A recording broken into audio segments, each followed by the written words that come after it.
Welcome to Hiring to Firing, the podcast. I'm Tracey Diamond, labor and employment attorney at Troutman Pepper, and I'm here with my co-host, Evan Gibbs. Together, we tackle all employment and HR issues from hiring to firing. Today, our special guest is Laura Yehuda, partner at Ernst & Young, an award-winning workforce communication consultant, employee experience builder, and change leader. Laura is also a lecturer at the University of Pennsylvania Wharton School, where she teaches business communications. Hello, Laura. Hi, Tracey and Evan. Before we get into our topic, Laura, why don't you tell us a little bit about your work? Sure, I consult with global organizations.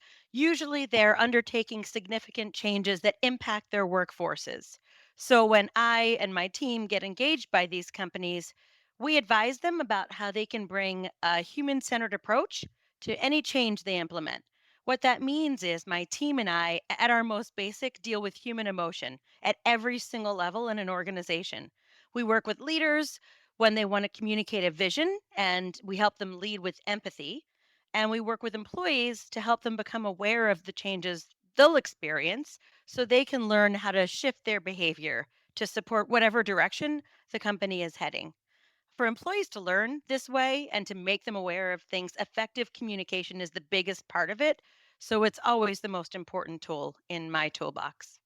We deal with a lot of emotions in our work as well. Sometimes we have clients that have to deliver bad news, and we work with them on how to deliver that news and maintain legal compliance. But I think sometimes that idea of empathy gets lost in the shuffle, don't you think, Evan?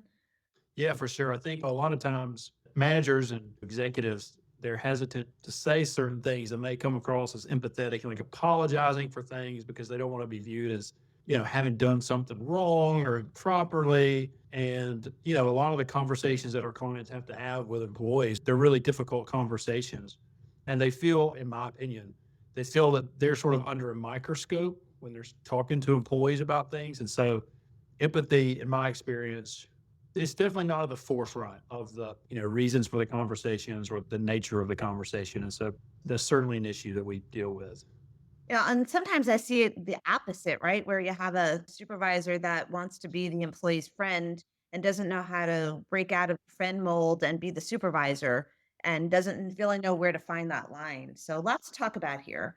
Our topic today is business communication, and it's a perfect topic given Laura's background. Let's kick off our discussion like we always do with clips from a popular TV show. And today we're going to talk about the show called The Bear. The Bear is actually the number one rated show on Rotten Tomatoes for 2022. So it's a really, really popular show and has gotten really rave reviews. And in case you haven't seen it, it's a comedy drama about Carmy, who's a celebrated chef at a New York restaurant, but then he returns home to his blue collar neighborhood in Chicago to run his family's sandwich shop, which is called The Beef, in the wake of his brother's suicide. So the story follows Carmy's relationship with his kitchen staff, who are somewhat of a dysfunctional family as he works to improve the beef into something that's more upscale than just a neighborhood hoagie place. First of all, I have to say, coming from New York, we don't call it hoagies, we call it subways. I'm not sure about what they'd call it down south there, Evan, but it's subways up here, although not in South Jersey. In South Jersey, it's a hoagie. So I had to get used to that when I moved to Jersey. We don't really have specialty sandwiches in the South. So it would just be considered like a sandwich shop or something like that. We don't really have a particular name for it. One issue that the show explores is the challenges for young managers, particularly young female managers, to manage older employees who have been in their jobs for a while.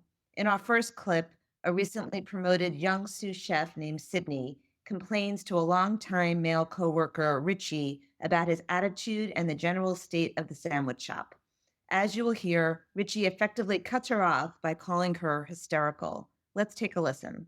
Like, it doesn't have to be a place where the food is shitty or everybody acts and feels shitty. Like, it could be a good, legit spot. Okay, you know what, Sydney? You're getting a little aggressive, and I think maybe you should just pause and take a breath before you start driving. Man or woman, I'm not discriminating. It's dangerous to get behind the wheel when you're hysterical. This certainly hits on the cliche of the hysterical woman driver. Laura, how should Sydney respond in this type of situation? Yeah, there's so many things happening in this exchange. I think there are two things to think about that could have gone differently: the way Sydney delivers the message and also the way Richie responds. First of all, Sydney is telling Richie that the restaurant should be better, almost about to imply that together they can improve things, but she doesn't really imply that. Instead, she's criticizing everything about the restaurant, the food, the way people act, the way people feel. The first nuance I want to point out is that Sydney is talking to someone who thinks of himself as part of the leadership of the business. It's one thing if a coworker is letting off steam to another coworker, complaining about the way things work around here. In this case, we have to consider the relationship between these two people. And then we also have to look at the way Sydney has chosen to deliver her message. So she uses negativity, she uses criticism with someone who likely sees himself as her boss. She has a choice here. She could be delivering the message in an accusatory and blaming way, which she does, or she could be delivering it in a positive and affirming way. Here's an example of how she might have flipped it around to be positive and focus on solutions and use a collaborative tone. Those three things being positive, focus on solutions, using a collaborative tone that I'd say are ways to respond. She might have said, Richie, we really have an opportunity here to do something great together for the staff and our customers. I'm here to work with you to make that happen. In that kind of rewording, I also have Sydney use an inclusive pronoun. That's a fourth thing that I'd suggest when you're trying to flip something around and make it positive. We have an opportunity, which suggests they're a team working together. Is there a time when it's better to not use the word opportunity? Because I sometimes hear my clients say there's opportunities to do XYZ. What they're really saying is someone is not performing in XYZ. And is that message clear enough if you always phrase it in terms of opportunities? I get the idea that you want to be positive and inclusive and motivate employees, but I'm wondering if there is a time when you want to be a little bit more straightforward and call it things that employees are doing wrong rather than opportunities to improve. Maybe not. I mean, what do you think about that? Right. It's a good question, especially in our world of everybody gets a trophy. And Right. right. So I do think it's okay to start out a conversation that way. It's the first thing that you might want to say as a instead of a criticism to flip it. You could say we have an opportunity to sound positive in the beginning and then add in some details that really fill in what you're trying to say and the specifics of what you need to improve. So I think it's okay to start out that way as long as you fill in with the details. For Sydney, she could have said, we have an opportunity here to improve the way we make sandwiches. For example, I see that the salami is going bad all the time, or we're leaving things out of the refrigerator too long. So that fills in the details of what's wrong, but she's phrasing it in the opportunity to make it better. That's right. Yes. That makes sense. What about Richie? I think Richie has some really serious work to do. He says, you're getting a little aggressive. Man or woman, I'm not discriminating. It's dangerous to get behind the wheel when you're hysterical. She isn't really getting aggressive and she isn't hysterical. So he's taken the conversation to a different level and introduced a little sexism along with it. He has an opportunity. He's a leader in the business. He sees himself that way. He has been made to be one of the leaders. So he has an opportunity to listen to her, to ask her questions and gather more information so he can learn from this new perspective she's bringing in and even take action to improve the business. But he's frustrated and he's lashing out, which turns into the sexism. I always tell my students in my class that when someone challenges them in a business context, and they're not sure how to respond, they should pause for a moment to collect their thoughts. It shows maturity. It gives them time to think of an appropriate response. And often, in the heat of the moment, when people don't take time to do that, they say things that can get them in trouble. And that's what Richie has done. Yeah, that's something that Evan and I say a lot to our witnesses when we're prepping them for a deposition. When you hear the question, wait a beat before you respond and gather your thoughts. Don't just plunge into an answer. I'm sure, Evan, you probably feel this way too. I like to use silences because people don't like silence. They feel the need to fill in the silence. And sometimes you can get really good information that way. Yeah, for sure. That pregnant pause is always really helpful. People start to fill in the gap, at least in depositions. I mean, we're talking about something really specific here about in the context of taking somebody's deposition and you just let a question or let an answer hang for a while. And then, yeah, like you said, Tracy, people almost always, without fail, will start to fill the silence and start to give you more information.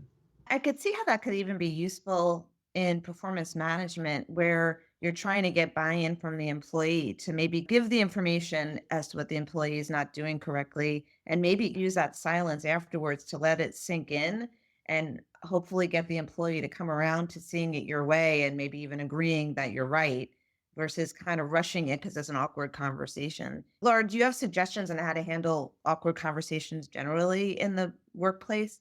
So many conversations are awkward in the workplace. I think the way we have started to work, I think there are a lot of ways to answer that question. Working in a hybrid way or working remotely almost makes things easier because you don't have to have your face get hot when you're sitting in front of somebody and have them see it, or you don't have to use awkward body language when you're sitting at home and on a computer. So I think the hybrid way of working and the remote way of working helps people who might feel awkward to feel less awkward. There are also other tips for awkward conversations depending on what they are, but I think there is something very effective about pausing to think first. The people who are seen as very successful in a workplace seem like the extroverts, seem like those people who fill in the silence.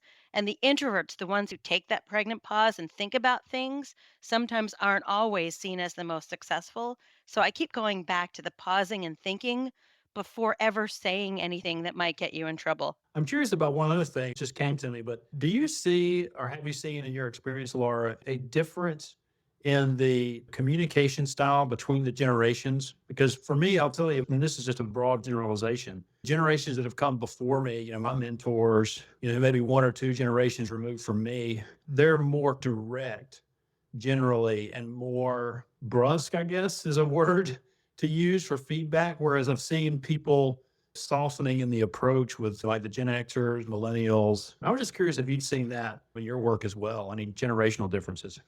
Gosh, that is a really good one. I think it is hard to generalize because everyone does have their own style, but there is something, if we were to generalize, I do think there is something about directness in an extreme way that comes from the older generations. But I also think, based on what you said, I prefer more direct communication from some of the younger generations. I think sometimes younger folks or people who are new to business or even people who don't always know what they're talking about will use big words or will talk in circles so that people don't understand them or think that they're smart. I don't know really what the reason is for doing that, but I do see people doing it a lot. And I'd prefer that those folks are more direct. And I see it happening from younger generations more frequently. So you could be direct and empathetic, but at least get your point across more clearly and concisely versus talking in circles because you're afraid of offending somebody. Yeah, that's also true too. And there's not enough training on how to communicate in a business context. People have to learn what they learn most of the time just on the job. So I think that's also a tough thing, especially in this new world of hybrid and remote work, where empathy has always felt like a soft skill and communication skills have always felt like a soft skill, but they're becoming adaptive skills that are completely necessary in our new world of work. I'm really curious in terms of industries. Have you seen any industry trends? And again, this is sort of a generalization, but any industries where the communication style is different or there's more of a focus on being really intentional about communications? This is generalizing, but in my experience, like in the legal industry, those sort of soft skills for internal firm stuff, lawyer to lawyer conversations, a lot of that seems to be lacking just in general across the legal profession. So I was wondering if there are any other industries that maybe are more prone to, being thoughtful and intentional about the business communications. I think if there were organizations or sectors or industries that were intentional about the way they communicate, we wouldn't even be having this conversation and I'd be out of a job. Good point. So, my organization did publish a white paper on communication in the advanced manufacturing industry, not even just communication, but softer skills, adaptive skills. And it's probably because in that industry, those aren't things that people think about. They think about working in shifts and they think about hiring as many people as they can to get a job done. But those organizations and many are facing huge, huge hiring and retention issues right now. So when I see the manufacturing sector talk about soft skills like communication and not call them soft skills because they need to start thinking very differently about how they hire, engage, and retain, I know that this is a conversation that'll keep happening throughout all industries and sectors. I have not, Evan, seen really great business communication in any sector that I can point to as a whole. My daughter's at University of Wisconsin, and she has 2 required communication classes she has to take to graduate. And I think that's a really great trend that the colleges are taking note that communication skills are as important as the substantive skills. Yeah, I think what's happened too is that a lot of students have been graduating with undergraduate and graduate degrees, especially from business schools I've seen. And employers are surveyed about how those graduates are doing in the first couple of years of work at organizations. And they're saying that the one thing that's missing is communication skills. So those Mm. really forward thinking schools are making those classes compulsory in many cases. Interesting. Let's pull it back to the bear again. In many episodes of the show, you see Richie trying to keep things the way they were, maintain the status quo. And I do think that's sort of what he was doing when he shut Sydney down by, labeling her as hysterical. The rest of the staff under Carmi's direction seems to be eventually coming around to the idea of working to improve the restaurant. It's a good example of employees who resist change. How should a manager handle those employees, Laura, who push back whenever management tries to do things differently or make improvements? That is the $1,000,000 question. How should a manager deal with employees who resist change? I think the answer, whether you're working in a restaurant with 10 employees or a global business with a workforce of 10,000, I would say that the first thing you have to do is not handle it in the moment. Have a proactive approach to lead through change so that you can proactively avoid that employee resistance. The real problem is that many business leaders think of change as something rational that needs to be managed. So they invest in whatever the thing is that they're doing, building a new restaurant, designing a new process, managing a project, but they fail to remember what we talked about at the beginning of the conversation, emotions, taking those into account. They fail to think about how neuroscience, behavioral economics, and psychology think, which is that successful change is driven by human emotions. And we treat change as either a threat or a reward. In this case, Richie sees change as a threat. You know you're dealing with emotions when you're dealing with people. So being proactive before you go through change requires a few really important things from managers. And I'd say those things include being authentic so that they can inspire confidence and respect. Being empathetic, like we have talked about here, to let employees know they understand that change can be uncomfortable and stressful, and the leader is there to listen and support. Staying visible and accessible during difficult periods. So, having a plan in advance to be there to check in with your employees and not step back and not be there.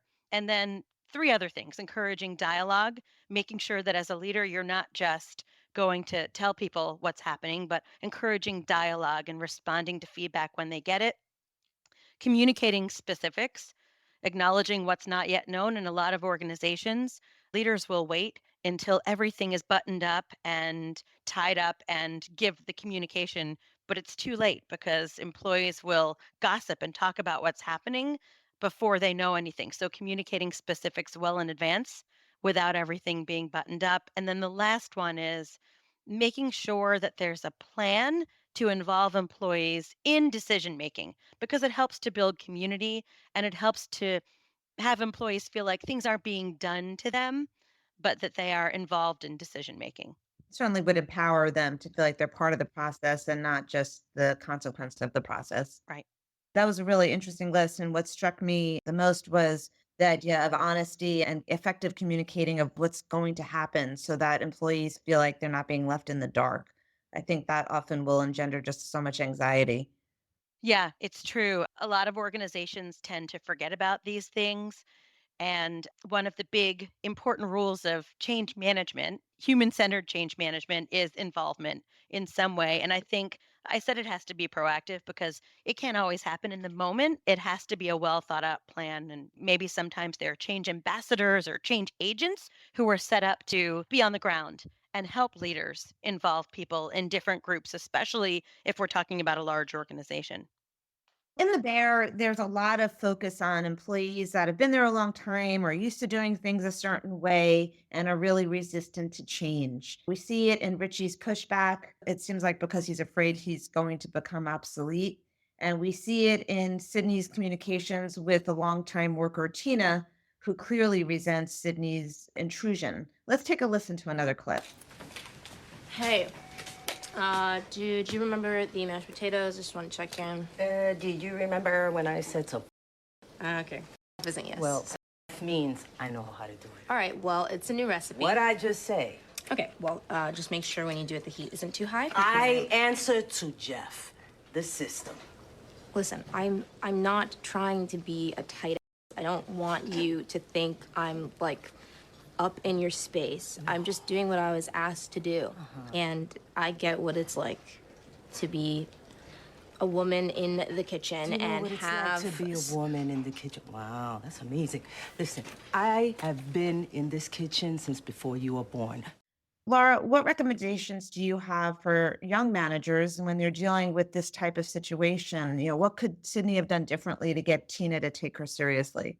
This is a really tough one. I tell my students a lot when they get into the workforce, they are going to struggle with credibility and they are going to feel like they have to prove themselves in any situation. But add management responsibility to a young person's struggle and it becomes even harder. In this clip, Sydney uses words that I always tell students not to use, like or things like that. She uses timid intonation and language when she says, I just want to check in. She sounds a little unsure of herself. And she does something else. She shifts accountability to her boss and takes it off herself when she says, just doing what I was asked to do. So, really, the things she could have done differently are being more confident in her language, using stronger vocal inflection. And it's not just the weak way in which she communicates the message that results in Tina's response, going back to being proactive. Sydney really could have prepared and distributed some sort of communication, some sort of written communication, like a checklist, before visiting Tina's station. So Tina had awareness that Sydney would be performing these check ins of her work. Giving some kind of preview of a performance check in is always a good idea. So the person you're communicating with and talking to and rating isn't surprised or criticized. That moment can be eliminated when you're proactive before the conversation. I think, Tracy, you probably agree. We generally recommend for our clients, we think the expectations for the employee should be really clearly laid out so there's not that type of confusion or misunderstanding about what an employee, should or shouldn't be doing in their role with the company. Even from a purely legal perspective, that's something that I think, pretty much always recommend that clients do to make sure that that is communicated clearly. It all starts with the job description whenever possible, so that it's in writing too. So, what about Richie? Richie, leaving aside the hysterical women comment, in general, you see lots of times where Richie seems to be really kind of a cog in the wheel and it seems to be masking his own insecurities about becoming obsolete. How could Sydney or Carmi or any of the managers there make Richie feel like he's providing value to the organization? I think, again, it's not in the moment. It's something that could happen in advance. And to tailor this to a restaurant would be really interesting to do. But what I've seen great employers implement in their organizations, especially these past few years, is called reverse mentoring. And reverse mentoring pairs younger employees with older executives. So the younger folks are the mentors, and the older folks are learning about strategic issues, leadership, different mindset to approach their work. They're usually really intentional programs. They include training. There are a lot of articles about reverse mentoring. I think Harvard Business Review wrote about it, and everyone's talking about it. Not everyone's implementing it. I think 70% of organizations have regular mentoring programs, but this one's coming around. It really is great because it helps older executives learn things like digital skills, like how to influence and use influencers. But for both sides, it promotes diversity and it leads to increased retention of millennials and it helps drive culture change. So I think this is a great thing. Again, in a restaurant, it might have to be modified a little bit to work, but it's a three-way win for me. Win, win, win. Older employees, younger employees, and employers who get to keep people motivated, engaged, and retained. How do you get older employees to buy into that, though, and not feel resentful that some young kid isn't bossing them around or telling them what to do? It has to be an agreement on both sides. So, in a program like this, you'd set up a goal for a particular reason. And you'd focus on, all right, what do we really need to deal with here? We're dealing with digital skills. Let's identify the mentors who would be excited to do it. And like you said, Tracy, a lot of mentors probably would be excited, but it's the mentees who might not be. So they'd have to be asked and agree to be part of the program. I think it's a really cool idea. And I think, as a partner at the firm, I'd love to hear feedback on my management style. I think it would be really helpful. My concern about a program like that, not from a personal perspective, but just generally speaking, my concern would be is if the mentor, in other words, the younger employee, newer employee, if it crossed the line into almost like insubordination, they sort of felt like, well, I'm the mentor now, so I can give them, free and open feedback about their job performance. And so then the mentee, the manager or, older executive employee, then I can see it leading to sort of an awkward situation where the mentee, somebody saying, no, listen here now, you can mentor me about certain things, but, you're crossing a line and being insubordinate or telling me how to do my job or something like that. But I think it's a really cool idea, though. Managing up in a way, right? The mentor is learning how to manage up, and the mentee is learning how to accept criticism. Yeah. Yeah, and those legal concerns really make sense. And that's probably why a lot of organizations haven't really implemented this yet. There has to be some really intentional training that goes along with it to make it successful. Okay, so in our last clip, Sydney complains to Carmi that he isn't listening to her. Let's take a listen to this one. You know, I think this place could be so different from all the other places we've been at. But in order for that to be true, we need to run things different. When I said I didn't think that the brigade was a good idea, you didn't listen. And it's not that you told me that I had to. That's fine, whatever. But you just didn't really listen. And if this is gonna work the way that I think we both want it to work, I think we should probably try to listen to each other. What is the takeaway here in terms of what makes for effective workplace communications?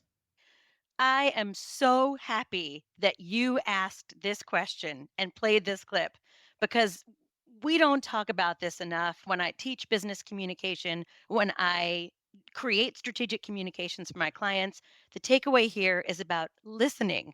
It is one of the most underrated, but the most critical aspect of any kind of effective communication in the workplace or anywhere else.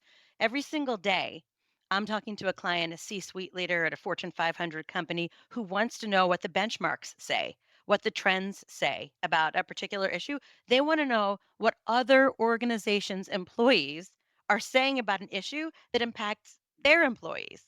But I always go back to the C suite leader and say, okay, but let's talk about your own employees. Let's listen to your own employees. How do we do that? It's a mixed bag. Some leaders are great at it, whether it's ensuring one on one discussions happen or whether it's about measuring broad employee sentiment through focus groups or surveys or stay interviews or exit interviews. And some leaders are really good at taking action based on what they hear after they listen. But far too often, I see leaders and companies fall down when it comes to listening and when it comes to taking action on listening. It's a lot of work, and the effects can be disastrous when it doesn't happen. One of the things I really like about the show is that Carmi doesn't seem to get defensive. He is listening to Sydney give him this feedback, and I think he took it to heart. And you see him do that in a couple of different ways throughout the series. And I think it's something that employers can take note of and model in their own behaviors. Yeah, he really does a great job there. It's almost like there's an example of a great leader in the show and an example of a leader who's not so great and learning from Carmi. Okay, so last question. In their own way, we see throughout the series that everyone at the Beef is highly committed and wants the shop to succeed. They're all trying hard in their own way to be successful. What lessons can we take away from this when managing a workforce in the real world? Yeah, that's a great point to make. And I'd say it goes back to why people join an organization. It might be to earn a living or get benefits for their family or learn some things or gain experience, find purpose, all those things. The leaders of an organization and their employees, and I'll say this to legal folks, even though it's not quite a contract, they enter into what I'm calling a contract, but it's really more like a promise whether they know it or not. And the promise includes everything employees receive from the organization in exchange for the work they deliver. In the business of people advisory services, we call this an employee value proposition. Managing a workforce in the real world requires constant work on this employee value proposition from both sides. Leaders have to evolve what they're offering to meet their employees' needs today and in the future. And employees have to live that daily with their colleagues, their managers, their clients, and their customers. That's where the real work of managing a workforce happens, in the day to day contributions and commitments that employees make to their organization. It's one thing to talk about all these themes, but it's a lot harder to put them into practice on a day-to-day basis, for sure. For sure. Well, Laura, thank you so much for joining us today. This has certainly been an interesting conversation about business communication. And thank you to our listeners for joining us too. Don't forget to subscribe to our podcast, Hiring to Firing. You can find it on all the major platforms. And also check out our blog, hiringtofiring.law. Thanks so much. Copyright Troutman Pepper Hamilton Sanders, LLP. These recorded materials are designed for educational purposes only. This podcast is not legal advice and does not create an attorney-client relationship. The views and opinions expressed in this podcast are solely those of the individual participants. Troutman Pepper does not make any representations or warranties, express or implied, regarding the contents of this podcast. Information on previous case results does not guarantee a similar future result. Users of this podcast may save and use the podcast only for personal or other non-commercial educational purposes. No other use, including, without limitation, reproduction, retransmission, or editing of this podcast may be made without the prior written permission of Troutman Pepper. If you have any questions, please contact us at troutman.com.